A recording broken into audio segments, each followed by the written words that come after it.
Всего в выборах примут участие 8 кандидатов. Но реальный претендент на победу – действующий президент Азербайджана Ильхам Алиев. Остальные кандидаты, представители так называемой системной оппозиции, на предыдущих выборах в совокупности набрали менее 5% голосов. Лидеры несистемной оппозиции или эмигрировали, или сидят в тюрьме. Например, лидер гражданского движения «Реал» Ильгар Мамедов. Его посадили на 7 лет по обвинению в организации массовых беспорядков. Лидеры несистемной оппозиции объявили предстоящим выборам бойкот. Мехрибан Алиева, первая леди Азербайджана, она же первый вице-президент с правом заменять главу государства. Это право Алиев доверил не кому-либо иному, а именно своей супруге.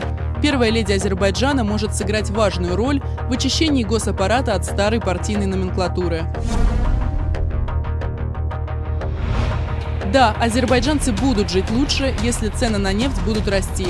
Именно этим обусловлен небольшой рост экономики в последние месяцы. Углеводороды составляют более 85% от всего азербайджанского экспорта. С экономикой не все гладко, но еще хуже обстоят дела со свободой.